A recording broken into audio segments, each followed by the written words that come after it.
ఆంధ్రప్రదేశ్లో కూటమి ప్రభుత్వం అధికారంలోకి వచ్చి 5 నెలలు గడిచిపోయింది. ఎలా ఉందంటారు గడిచిన 5 సంవత్సరాల పాలనకి 5 నెలల పరిపాలనకి మీరు గమనించిన తేడా ఏంటి? అంటే గత ప్రభుత్వంలో మనం చూసినట్లయితే 5 సంవత్సరాలు పరిపాలించారు. ఒక రోడ్డు నిర్మాణం కానీ, లేకపోతే ఒక రోడ్డు సంబంధించినటువంటి మరమ్మతులు చేయించడం కానీ ఎక్కడా మనం చూడలేదు. ఇప్పుడున్న ప్రభుత్వం తెలుగుదేశం పార్టీ వచ్చిన తర్వాత మరమ్మతులకు సంబంధించి రాష్ట్రంలో ఎక్కడికి వెళ్ళినా కానీ గుంటలుగా ఉన్న రోడ్డుని మరమ్మతులు చేయించడం ప్రారంభించారు. కొన్ని కొత్త రోడ్లు అయితే ఇప్పుడు ఫర్ ఎగ్జాంపుల్ మన గుంటూరు వెళ్ళండి, ఇక్కడ ఎత్తు రోడ్డు నుంచి దిగేటప్పుడు కొత్త రోడ్లు అన్నీ కొత్త ఇప్పుడు గత ప్రభుత్వంలో ఉన్నటువంటి బాగు చేయలేని పనులన్నీ ప్రారంభించడం జరిగింది. అవి తుది దశకు కూడా చేరటం జరిగిపోతున్నాం. అలానే పింఛను అనేది వాలంటీర్ వ్యవస్థ ఉన్నప్పుడు వాలంటీర్ ఉంటేనే పింఛన్ పంచడం అనేది జరిగిద్ది, లేకపోతే జరగద్దు అని చెప్పారు.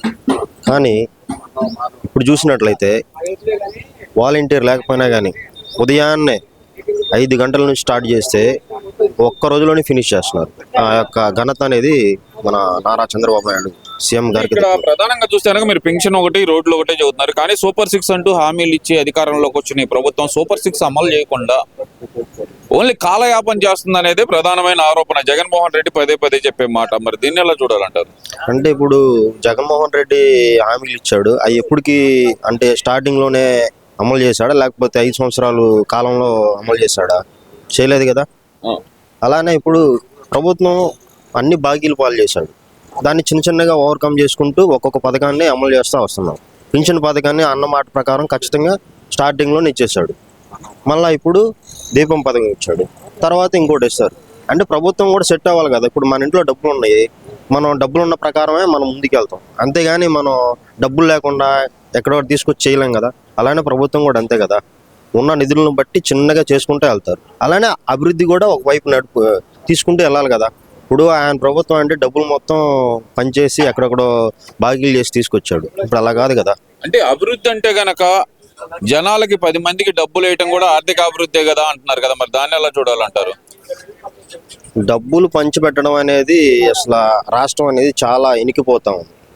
అలా కాకుండా సంపదను సృష్టించి ఆ డబ్బులను పంచిపెడడం అనేది అది ఒక మంచి పద్ధతి. ఆ పద్ధతిలోనే ఇప్పుడు మనం వెళ్తున్నాం. ఇప్పుడు అలాగా వాళ్ళ ప్రభుత్వం ఎలా ఉందంటే సంపద అనేది లేదు, ఉన్న వాటిని తినడం, లేకపోతే పక్కన తీసుకొచ్చి బాకీలు పెట్టడం అలా జరిగింది. దానివల్ల మనకి వెనక్కిపోతాం తప్పించి అభివృద్ధి అనేది ఎక్కడా జరగదు. అది అభివృద్ధి అంటే ఏంటి అసలు మీ దృష్టిలో? అభివృద్ధి అంటే కనుక జగన్మోహన్ రెడ్డి చెప్తుంది కొనుగోలు శక్తి. ఒక పేదవాడికి కొనుగోలు శక్తి అంటే వాళ్ళకి డబ్బులు ఇచ్చి వాళ్ళ చేత కొనుగోలు శక్తి పెంచినా సరే అది కూడా రాష్ట్రానికి అభివృద్ధి జీడిపిలో భాగమే కదా అంటున్నాడు కదా మరి జగన్మోహన్ రెడ్డి. మరి దాన్ని ఎలా చూడాలి? కొనుగోలు శక్తి పెంచడం కూడా అభివృద్ధి అంటున్నాడు కదా. పేదవాడికి డబ్బులు ఇస్తే కనుక వాళ్ళు కొనుక్కుంటారు, దానివల్ల అది కూడా కొనుగోలు శక్తి పెరగటమే అంటున్నారు కదా. మరి సంపద ఎక్కడి నుంచి సృష్టిస్తారు? ఇప్పుడు వాళ్ళకి డబ్బులు ఇస్తున్నారు, కరెక్టే, బాగానే ఉంది. ఇప్పుడు నేనే ఉన్నాను, నాకు ఏదైనా ఉపాధి కల్పించారనుకోండి, స్వయం ఉపాధి, నేను చేసుకునే ఉపాధి కల్పించారనుకోండి, నేను ఒకటి కొనుక్కోగలుగుతాను. ఇప్పుడు మీరు నాకు డబ్బులు ఇచ్చారనుకోండి, ఒక 10 రూపాయలు ఫర్ ఎగ్జాంపుల్, ఆ 10 రూపాయలు పెట్టి కొనుక్కున్నాను అనుకోండి, నెక్స్ట్ నాకు కొనుక్కోవడానికి ఉంటుందా? నేనే ఏదో జాబ్ చేసుకుంటా ఉంటాను, అలా ఉంటుందా? కొనుక్కోలేం కదా. అదే నేను కూడా స్వయం ఉపాధి చేసుకుంటా ఉన్నాను అనుకోండి, నేను నా ఇల్లు కట్టుకోగలను, ఇంకోటి ఏదైనా కొనుక్కోగలను, ప్లస్ ఇంకొకటికి ఉపాధి ఇవ్వగలను. సో అలాంటి వ్యవస్థలో మనం ఉన్నాం. అభివృద్ధి అనేది ఎక్కడో తీసుకొచ్చిన డబ్బులు మనకేయడం కాదు, మనం కూడా ఒక ఎంటర్‌ప్రెన్యూర్‌గా తయారు చేసి సమాజంలో మనల్ని నిలబడేది ఒక రాష్ట్రం అనేది అభివృద్ధి వైపు పరుగులు తీస్తూ ఉంటుంది.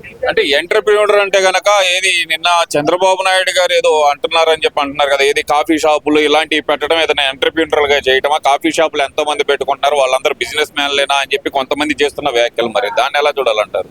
అంటే ఇప్పుడు ఎవరి స్థాయి వాళ్ళకు ఉంటుందండి. ఇప్పుడు భారతీయ సిమెంట్ ఉంది, అది వాళ్ళకి. ఇప్పుడు మేము భారతీయ సిమెంట్ పెట్టాలంటే పెట్టలేం కదా, అలాంటిది. సో మా స్తోమత తగ్గది మాకు, మేము మా కాళ్ళ మీద నిలబడేటట్టు చేయగలిగే దిశగా చంద్రబాబు నాయుడు మాకు ప్లాన్ చేస్తున్నాడు. అంతేగాని ఇప్పుడు పెద్దది పెట్టాలన్నా కూడా మేము పెట్టలేం కదా, మాకు అనుభవం కూడా లేదు కదా. ఉన్న దాంట్లోనే చిన్నగా నీట్గా చిన్న చేసుకుంటూ పెద్దగా తీసుకెళ్లేదానికి అవకాశం. అంటే అసలు కూటమి ప్రభుత్వం అధికారంలోకి వచ్చిందో యువతకు ఒక హామీ ఇచ్చి దాదాపు 20 లక్షల ఉద్యోగాలు కల్పిస్తాము, అది గవర్నమెంట్ ఆర్ ప్రైవేట్ సెక్టర్లో ఎక్కడైనా కలిపి అని. మరి అలాగే రాగానే మరి వాలంటీర్ వ్యవస్థనే మంగళం వాడే పరిస్థితికి వచ్చింది అంటే కనుక ఈ కూటమి ప్రభుత్వం నిజంగానే ఇచ్చిన హామీ మీద నిలబడే పరిస్థితి ఉందంటారా? సో వాస్తవం చెప్పుకోవాలంటే వాలంటీర్ అనే వ్యవస్థ వేస్ట్ నన్ను అడిగితే. ఎలాగంటే ఇప్పుడు జగన్మోహన్ రెడ్డి ఉన్నాడు, ఒక పింఛను పంచడానికి వరకే వాలంటీర్ని పెట్టాడు. ఇంకా మిగతా ఏదైనా ఉంటే సర్వే చేయించడం, అవి చేయించడం, ఇవి చేయించడం. ఇంక ఇప్పుడు అలా సర్వే చేయించుకున్నప్పుడు సచివాలయ వ్యవస్థ ఎందుకండి? ఉన్నారు కదా ఇప్పుడు సచివాలయ వ్యవస్థ, ఇప్పుడు వాళ్ళని కూడా వాడుకుంటే వాళ్ళేమో చక్కగా ఆఫీసుల్లో కూర్చుంటున్నారు, వీళ్ళ చేత చేపిస్తున్నారు. చేయాల్సిన వరకు వాళ్ళు, కానీ వీళ్ళు చేత చేపిస్తున్నారు. వాళ్ళు ఉండటం వల్ల వేస్ట్. సో వాళ్ళకి జీతాలు ఎత్తం కూడా ప్రభుత్వం మీద భారం పడుతుంది. సో వాళ్ళని తీసేయడం వల్ల ఆ వర్క్ అనేది వీళ్ళు చేస్తారు. వీళ్ళు ఖాళీగానే కూర్చుంటున్నారు కదా సచివాలయ వ్యవస్థ. సో అది ఉండడం అనేది కరెక్ట్ కాదు.